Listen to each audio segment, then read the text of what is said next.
2016 BRICS परिषदे वेळार पुलिसांक दिल्ले जेवणाच्या स्कॅमाचो हायकोर्टान मुख्य सचिवाकडच्यान इन्क्वायरी रिपोर्ट मागला। ह्या कथित स्कॅमाची चौकशी करून रिपोर्ट करचो म्हूण मानवाधिकार आयोगान मुखेल सचिव आनी डीजीपीक आदेश दिल्लो। मानवाधिकार आयोग आदेश दिवपी कोण काय म्हूण मुखेल सचिव आनी डीजीपी हायकोर्टान पावले। रिपोर्ट बुधवाराक कोर्टा मुखार येतलो। 2016 ब्रिक्स परिषदे वेळार ड्युटेवेल्या पुलिसांक जेवण दिवपाचे कॉन्ट्रॅक्ट टेंडर काडिनासतना जाला।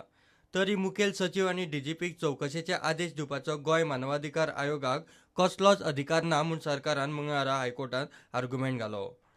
मुखेल सचिवान ह्या कथीत स्कॅमाची स्वतंत्र चौकशी आदींच केला म्हूण सरकार सांगता।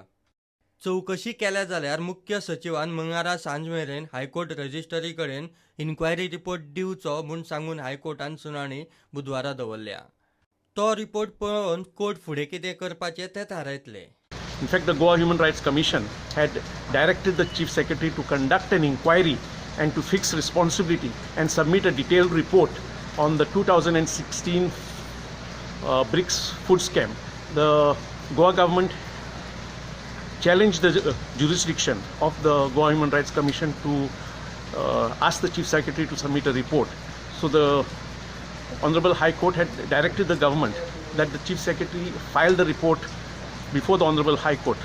मजगती लोकायुक्तान वीज मंत्री पांडुरंग मडकयकाराच्या ओल्ड गोवाच्या बंगल्याच्या प्रकरणाचो मुळावो तपास सुरू केला। मडकयकाराची येणावळ आनी बंगल्याच्या मोलाचो ताळमेळ बसना म्हूण ही चौकशी चल्ल्या। फुडली चौकशी 28 जूनाक जातली। प्रुडंटा खातीर सिनियर रिपोर्टर मुकेश कुमार। सरकारान सीआरझेड अधिसुचोवणी फाटीं घेवची म्हूण एक्टिव्हिस्टांनी गोवा कोस्टल मॅनेजमेंट ऑथॉरिटीच्या ऑफिसाचेर मोर्चा व्हेलो। वेरियस व्हॉलंटरी असोसिएशन ऑफ गोवाच्या बॅनरा खाला एकठांय आयिल्ल्या एक्टिव्हिस्टांनी सीआरझेड अधिसुचोवणी फाटीं घेना जाल्यार रस्त्यार दिवपाची शिटकावणी दिल्या।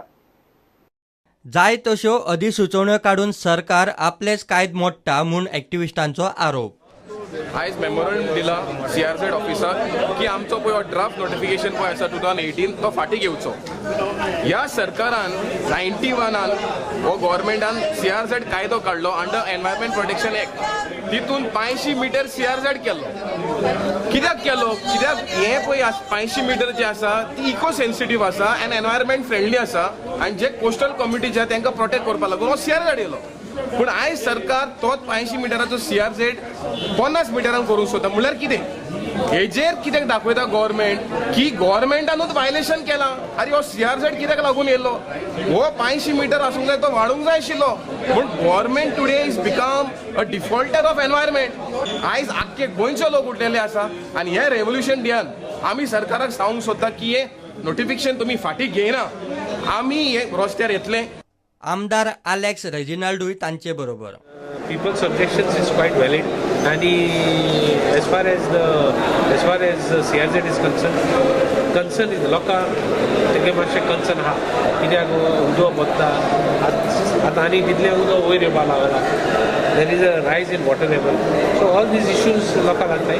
I feel the government should cause this mistake कितें करूं जायना। प्रुडंटा खातीर चेतन गवस।